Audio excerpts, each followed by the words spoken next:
right at 10:13 here on Wednesday, August 9th.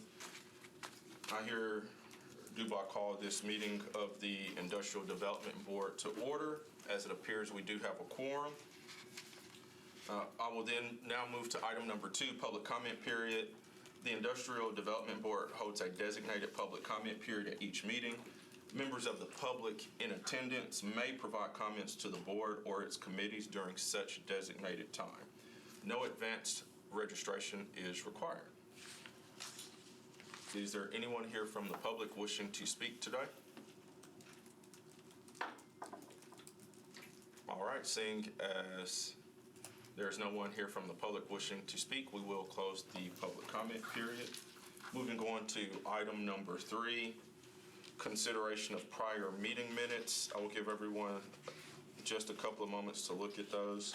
You should have in your packet 2 prior meeting minutes, one from February 8th, 2023, the other from June 14th, 2023. So I'll give everyone a couple minutes to take a look at those, and then if you support approval, I will entertain motions to move forward.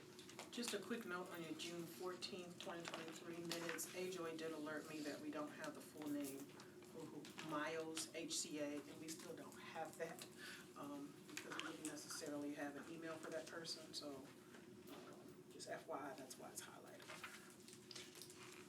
Another comment on actually both minutes.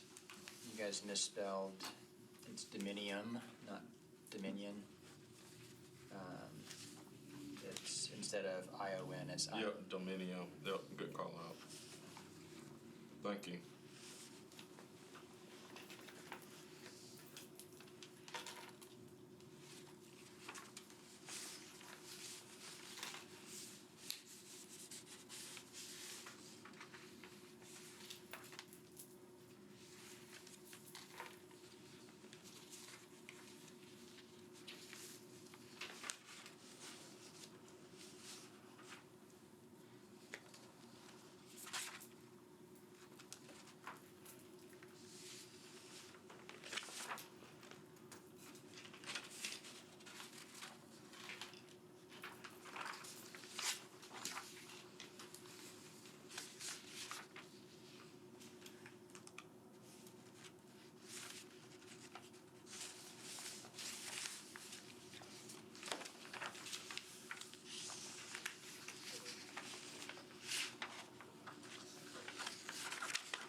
All right.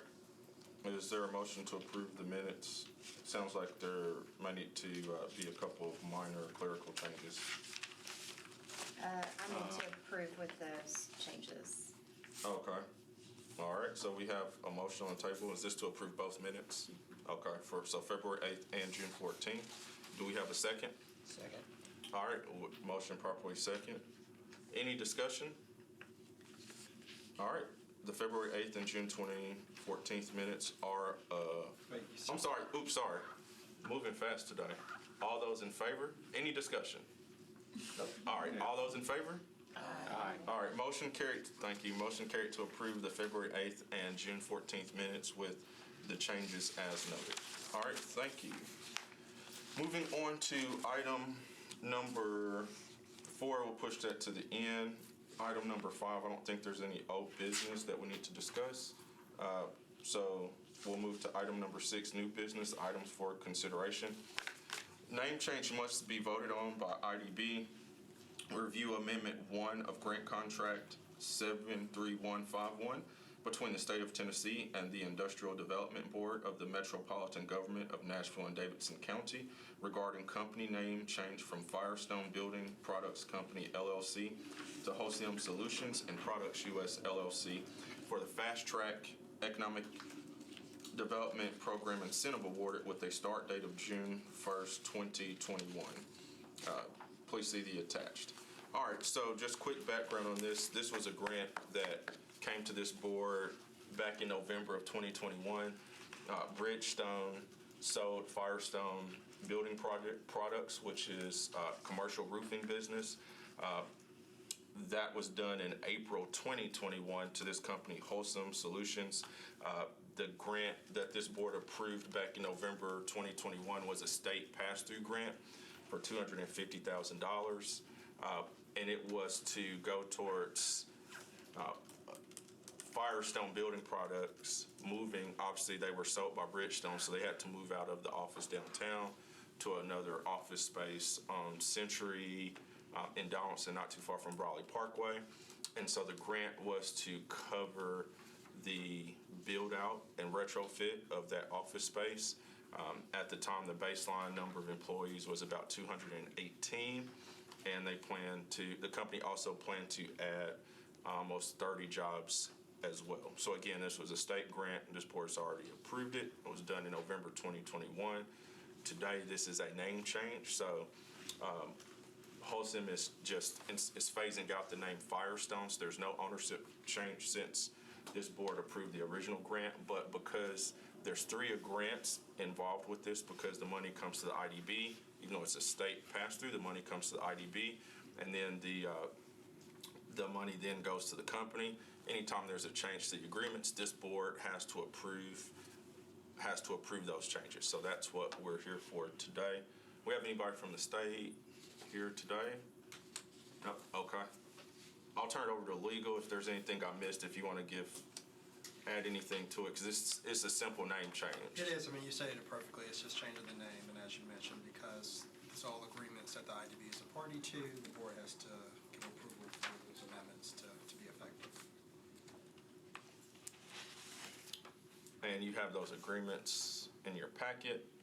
All right, so start off here. I guess everybody's to my left today. Any questions regarding this agreement or name change?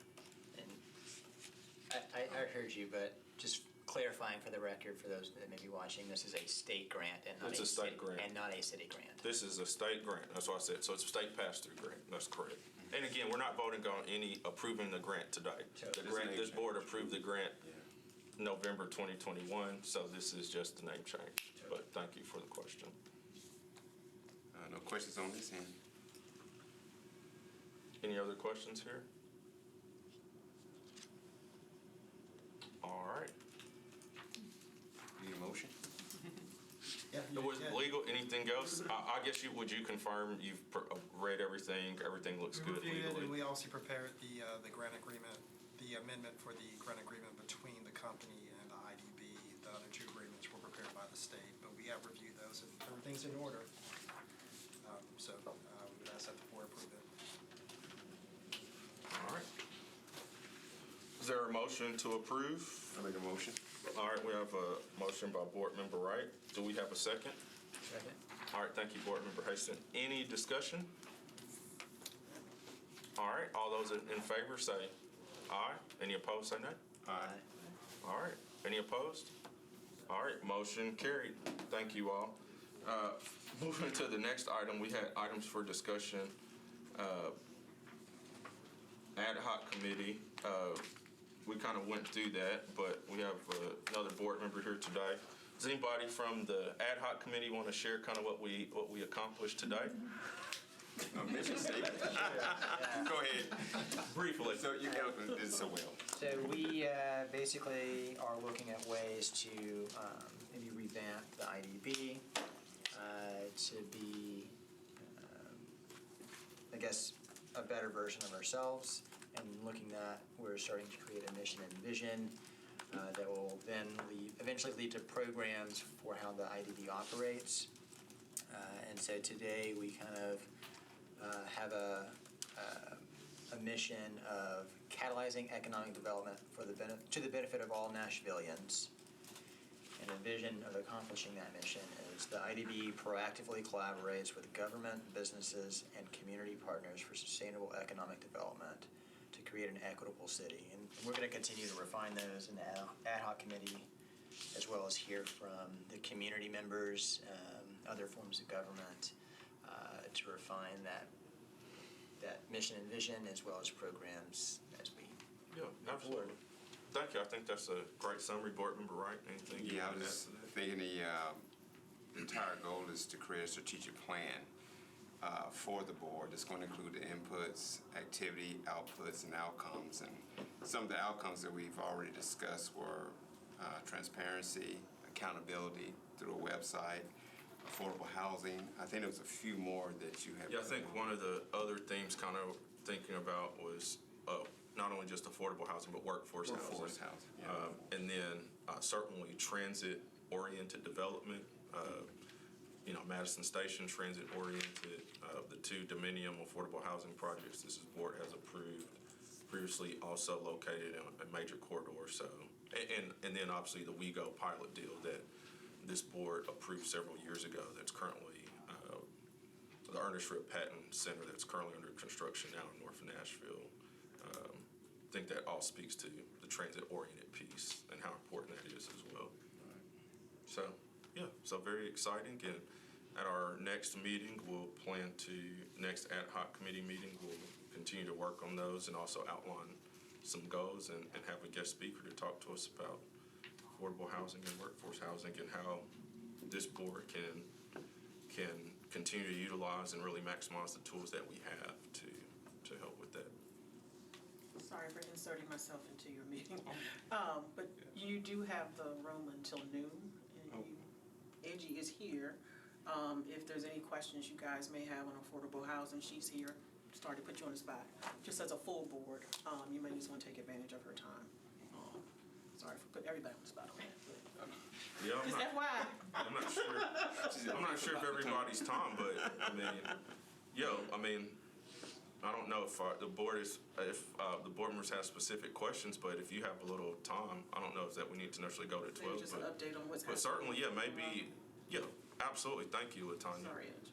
Oh, no, that's fine. You know I love to talk housing. Or you know what else? The report that came out with looking at the housing in different zip codes, that task force that you were on. Yeah, the with Urban Housing Task Force, yeah. So sure, maybe talk to us. We have not the full board today, but some members, and then certainly we'd love to have you come back again for the committee. Sure, maybe I can preview what I can talk about next time. Absolutely.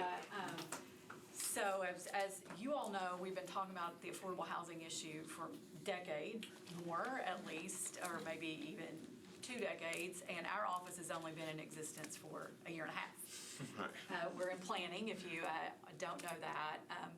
And one of the reasons why is the Affordable Housing Task Force that Mayor Cooper convened in 2021, one of the first recommendations was to have a department outside of the mayor's office to survive any change of administration, which how prophetic was that? So we will be surviving any change in administration. But our office, we've never had an office that really focused on policy and aligning all of our tools and resources. So we've been focusing this first year and a half on implementing the high-level affordable recommendations of the task force, and I'll go through where we are on some of those tools. The other part is we've started the initial phases of what we're calling a unified housing strategy, and that has been a deep market value analysis that we're wrapping up the end of that, and it's more dire than any of us have even want to even think about. That's what I was going to ask, Yeah. if you could kind of speak to. I can speak to some of that, but it's still draft and not a public Okay. document yet. So, Whatever you can speak to Yeah. on that when you get to it. but pretty much, if your household does not make $154,000, you can't buy a home in Nashville. Oh, wow. That is where we are. Right now, there might be a scattered house here or there or a condo price, but there are no areas. Repeat that number, please. If your family, if your household doesn't Yeah. make $154,000, you really cannot purchase a home unless it's subsidized in Nashville. That's where we are. I'd say, yeah. And renting is, just as That's right. bad. And interest rates obviously And, still. interest rates, home ownership has been nationally, but also in Nashville, very inequitable too. We haven't had home ownership for Black and brown families at the level that we've had for white households in the history of this country, and that creates a racial wealth gap. So our vision for our division is housing security for all Nashvillians. And that makes us think about housing not only through the lens of having inventory up sticks and bricks, But what are those other things that impact housing security? That is still discrimination. It is eviction policies, lack of tenant protections, various things like that that we can try to implement policy-wise without any preemptions. But we can do some things when the city has its tools. Tax abatements, tax incentives are as much of a tool as the grant funds that the Housing Trust Fund does, that we can set our policies and priorities through. So it's going to take all hands on deck. We need to have 52,000 homes affordable to households at or below 80% AMI by 2030. That doesn't just mean we've got to build new. We can't really build our way out of it, but we've got to preserve existing. We've got to figure out a way to make existing housing more affordable, as well as what's coming in the pipeline that wouldn't be affordable. How can we buy down some affordability? It's all hands on deck with the government, nonprofit sector, the private sector, and it's all tools. It's tools through the IDB. It's tools through the Health and Ed Board. It's tools through Metro government. It's tools through MDHA. It's tools through the private market. And so that's what we're going to be looking at as we do this unified housing strategy, is where can all of these tools help out where we're not duplicating. Each one has a niche and a type of housing. We need to have a whole spectrum of housing, from deeply affordable and permanent supportive up through workforce. So when we don't have upward pipeline, it compresses down. And I'll talk through that some more. Sure. But so I can dive in more details with that. But that's what we'll come back next month and really give some detail about where IDB can play, showcase to you what some of the other tools are and who's doing what in the space, and where we still need a lot of help. I will say this, there is a state law that specifically defines affordable and workforce housing for the use of Metro incentives or tools.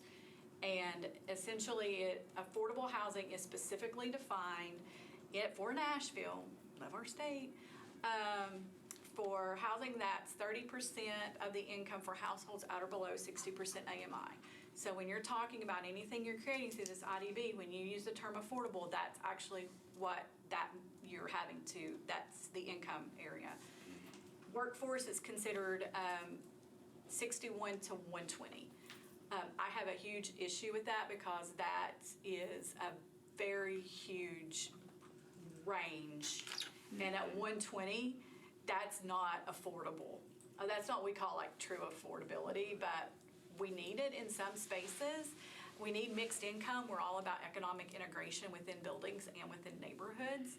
And but that's just like a huge high level. We're working on a lot. We've rolled out several new tools since our division has existed. We're going to launch a really big one after the first. Well, we're going through council next week for the first part of it, and then hopefully be able to launch it in after the first of the year when we get the fund set up. But there's so many spaces that we can do. Incentives are a really big deal. For anyone that doesn't know my background, I was at MDHA for 10 years. I worked on their TIF deals and helped write the low income housing tax credit pilot, and then wrote the legislation for the mixed income pilot. So and staffed an industrial development board when I was at GNRC. So I'm kind of familiar with IDBs and health and ed boards in this space, and really excited to hear your all's interest in helping with affordable workforce housing. So looking forward to coming back and really laying all this out so y'all can digest it better than just me like spewing it out at you. And so, a couple questions. Yeah. From on the market analysis piece, so you kind of gave the number. I think Yeah. that said it. So I actually repeat. I want to make sure I heard Yeah. you correctly. That's Yeah. a pretty high number. Yeah, pretty much if the household income is below $154,000, we don't have for sale inventory at that range. You might find 2 or 3 homes or condos priced at that range. This is just on the market without Sure. a nonprofit having a Barnes fund or something in there. But this is just straight up unrestricted. There are no there's no inventory for sale at that level. Angie, is that number based on the current interest rate, or is that just period, according to what the houses are selling for in Nashville? It's what the houses are selling for, aligned Okay. with our incomes. Okay. So I guess, Because when you look at it, I don't know if that really takes into account then. right, because if the same house at 2.5% interest may be able to swing it, but you can't swing it at 8% interest Right. at all. So it plays, That's the same thing. So, Yeah. plays a big part. Wow. So yeah, so the interest rates now are even more impactful of this, Right. but we took a little bit of noise out of the modeling Okay. just to align costs where we are with incomes where we are. And to give everyone a context too, we hear the term area median income, and that's what we use too, because so many of developments layer with federal dollars and they use AMI. But our area median income is actually based on a 10-county metro statistical area that includes Williamson County, and that skews our incomes up. So we also look at what's called the median household income. That's a census number, and it means exactly what it says, where 1/2 of the population's above this number, or 1/2 of the households just in Davidson are above this number and 1/2 are below. Census isn't really timely with their data, so we can't always align that with looking at how our MHI looks with the AMI, but we typically, historically trend that actually 1/2 of the households in Davidson County are at about 80% of the area median income. So when we're looking at above from 80 to 120, we're not getting the people that need the affordability the most. And so that's something I try to educate folks on, is when we talk workforce housing, and yeah, it can go to 120, we're not getting to the people that really are struggling with their housing costs. 120 is What's almost the current market. AMI? What's the fair actual market. figure Yeah. for the current AMI? That includes the 10 counties? 100. I think I'm sure it's pretty high. Is it 2023 I think we hit 102. 6 figures, or we're close to 6 figures. 102. Right at 6. Yeah. I have a couple Yeah. of questions. Sure. What we gonna do? We're calling all hands on deck and being strategic and intentional, because in the past, while we've had programs, we haven't looked at, how do we really get to deeper affordability? What do we require? And then what are we asking for in terms of tenant protections or better education for people to stay in housing? We haven't been intentional about addressing equity.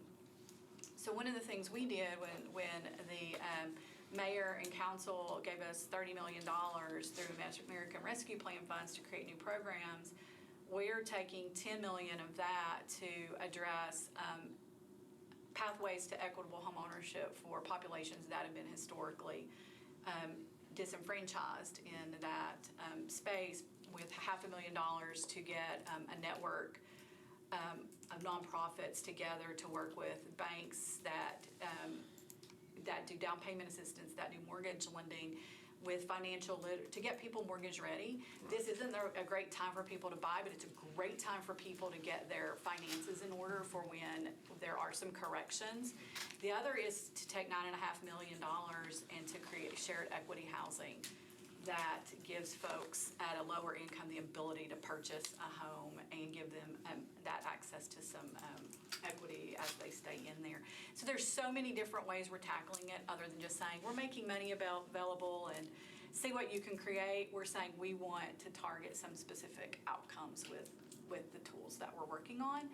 Things like that require debt repayment aren't really great products for us to achieve deeper affordability, because those developments don't generate enough income to pay off a loan. So that's where we need to look at our grant programs and other things that don't require repayment to give deeper affordability, and then look at some of the maybe 60 to 80 or above where they can support debt. So there's just a way to look at how we use our tools to get at specific outcomes and address the affordability at all aspects of the income scale.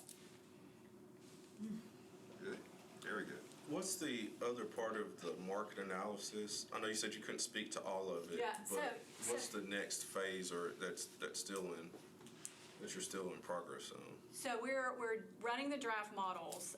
I don't, if anybody here, there's some folks here that are very familiar with our housing market. Our consultants that we procured that have done this in larger cities were the most unique market they've ever seen.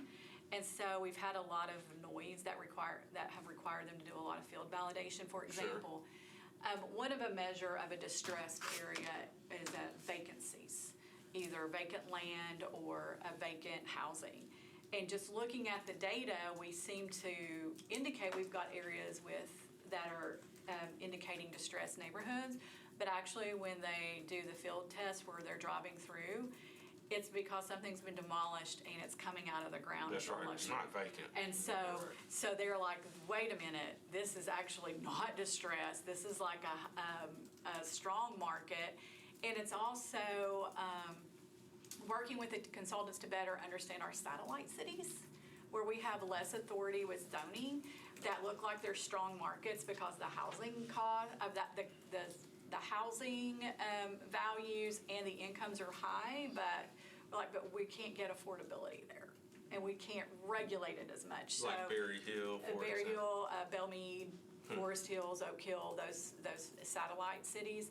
So that's what we're working through with them, is refining that modeling, and then they actually are going to do continue on with a displacement risk ratio analysis to look at all of the county and see what's most at risk for displacement through for redevelopment, through increased property values, and then what kinds of interventions that we could put in place to address that. So that's where they're moving into as part of this work, and then that'll lead into our bigger unified housing strategy, taking that information, coupling it with some other economic data, having a deep review of all of our resources to say this is how we should be funded for different programs to address these various needs, and here are the roles.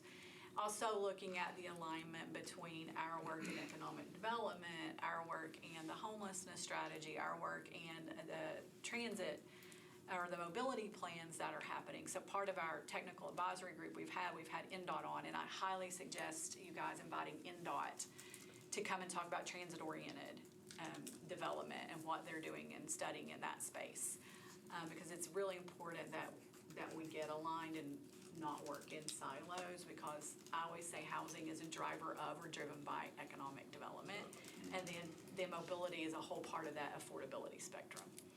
So we're just trying to bring it all together.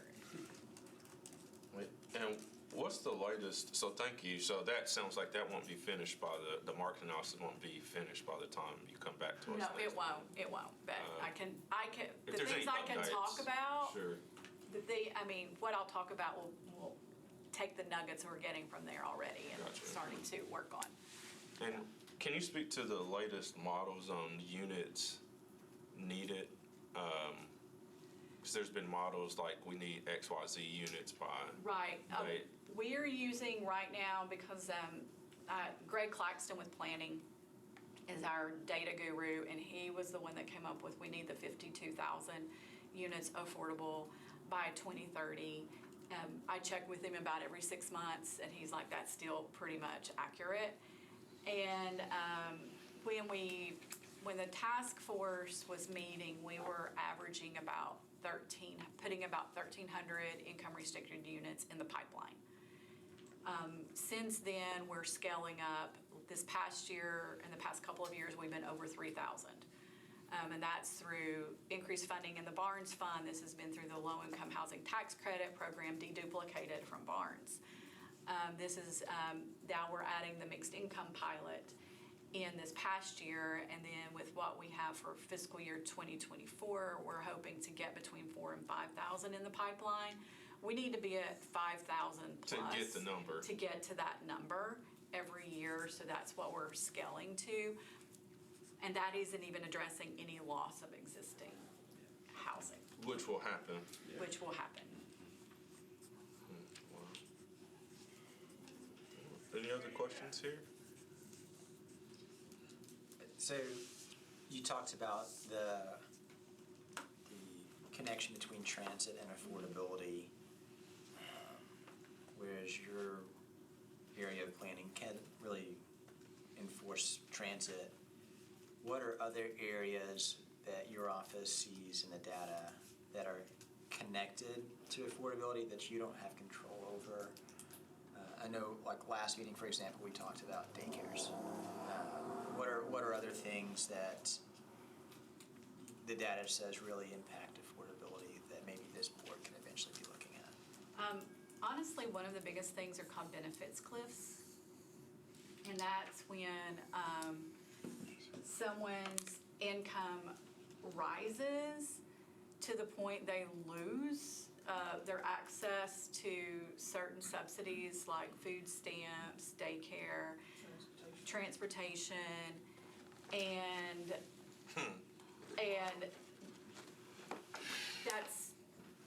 that gap between what they've lost and what exists on the private market is so steep that they're worse off. that they're worse off. Right. Yes, Yeah, quite it's a bit. huge. Yeah. That's like one of the biggest things to address, and how we get there is still like something I don't. Bridge, yeah.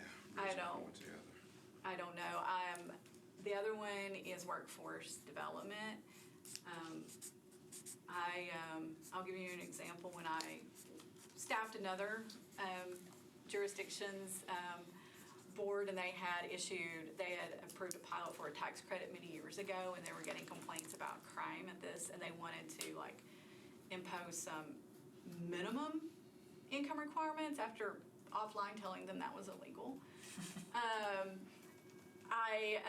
I said, you just approved a pilot for an a company coming here, and they were going to do this workforce training. I'm like, all of these developers have interest in their properties being successful and not having turnover due to people not being able to pay rent. That's cost on them. What about if you reach out and have a job fair and introduce this company and and they did, and it was successful.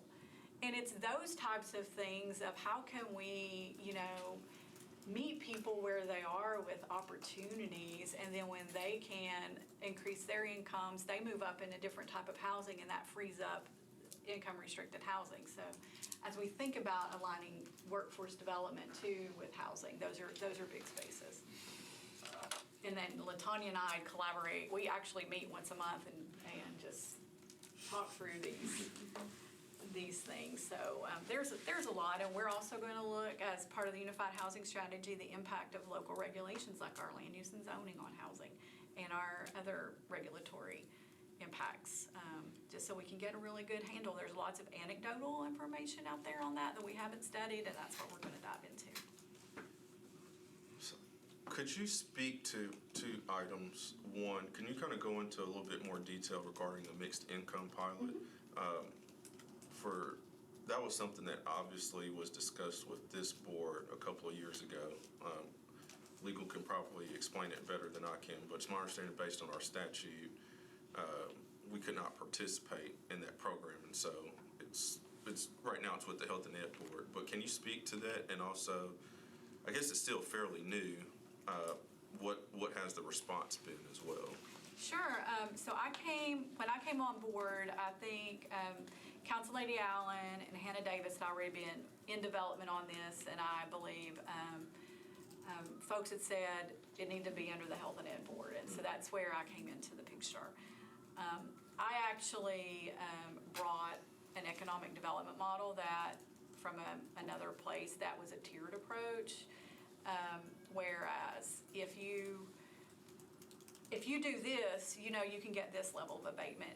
If you do this, because I wanted to have a level of certainty for the development community, because sometimes it's really hard if you're waiting on the underwriting to come in and see how your numbers work. We wanted to have a program where a developer could look and say, okay, if I do this and get this, I can make it work. We wanted to create mixed income because we couldn't abate 100% of the taxes. And the most we can abate, the most that we're abating through this program is 80%. And we know to do that, we can't force a development to be 100% affordable. It just. The numbers don't work. The numbers do not work. And we wanted to incentivize development in areas where we're not getting it. We have 2% affordability in our core for 80% or below. And really, a lot of that are 2 tax credit deals at Rolling Mill Hill that I worked on when I was at MDHA.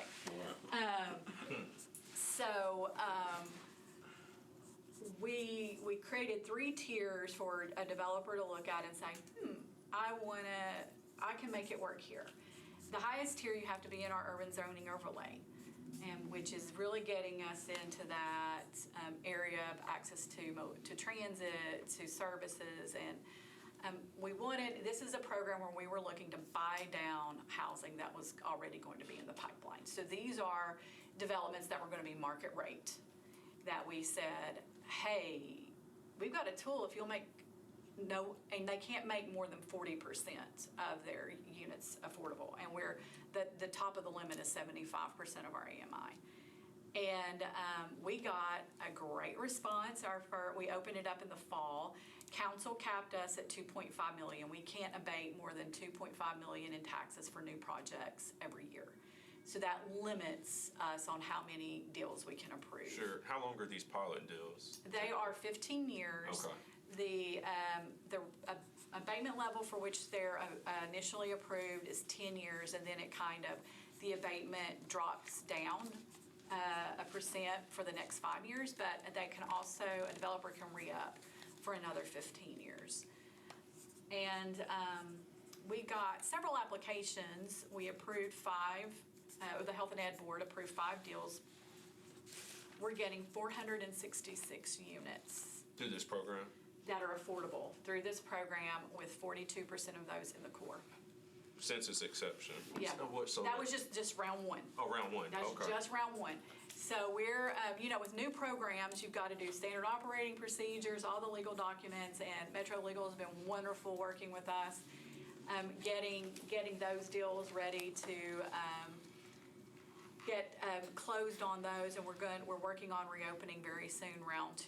We have so many people interested in it that we're working on some priorities that filter folks through. We've got the tiers, but then we're finding that we actually have to find other things to evaluate through. So, but we're really excited about the success of this program in the developers that normally do not participate in affordable housing. Sure. Doing this, because you can't couple this with any other local public subsidy. So these aren't Barnes funds, because what I'm not wanting to do is take all of our precious Metro resources and put them all in one deal. I want to spread them across. And so, yeah, it's been great. Did you say 40% of those are in the core? About 42% are in the core. Yeah. Interesting. Tony Giratana is one of them at building right next to the YMCA that's going. 50. No, not just 505. It's the MLK Yeah, and the MLK. 10th. Oh, okay. I mean, so Side eight. right there. I mean, and so we're He's a super excited. prominent developer. Yeah. Has he ever done affordable housing before, units? Well, not Yeah. some. Different. Oh, did he do? He did Curb. Yeah, he did Curb Victory Hall. That's right. With MDA and a partnership with MDHA. But yeah, but not one of his like what he would normally do as a market rate. This was going to be a market rate, and he was one of the first people to participate. So we've got some other great developments in there. We're super excited. Well, that's awesome. It speaks to what you said. It takes to get to 52,000 is a Big number. huge number. It takes everybody for sure. And we'll talk about it more when we get when I come back. But the IDB space with its TIF capacities and doing mixed income has a really big, exciting space to be in. What do you hear from people about? It's more of a general philosophical question. What do you hear about the public, I guess in general, about mixed income housing? Mixed income housing. How's the response been? That people are more responsive to mixed income than 100% affordable. A lot of conception reasons, to be quite honest, but because we're working on a lot of policy fact sheets about the impact of housing, affordable housing. It doesn't decrease property values, it doesn't increase crime, and there's lots of NIMBYism, but I find that mixed income housing is more palatable in a lot of areas than just straight up 100% affordable housing. It makes sense. Yes. It does. Any other questions? Well, thank you for coming, and certainly I think I'd be curious to hear too, maybe next month, what you're hearing from developers on some of, I guess, and especially developers that don't necessarily, developers that specialize and do affordable housing, but certainly like the Dominiums of the world, but for example, but certainly other developers as well, what you hear they'd like to see to incentivize and be able to do more affordable workforce housing. I'm excited to come back and talk. Thank you. Yep. Any other questions? Everything sounds great, on the right path. Love it. Questions? Looking forward to you coming back. All right, well, we'll see you next month. All right, well, with any other business? All right, with there being no further business, we'll call this meeting, we'll adjourn the meeting. Thank you to Metro and thank you to the board members. Everybody have a wonderful day. Thank you. No. No, we don't have to. we'll adjourn. Yeah. In a session. Yeah, I think.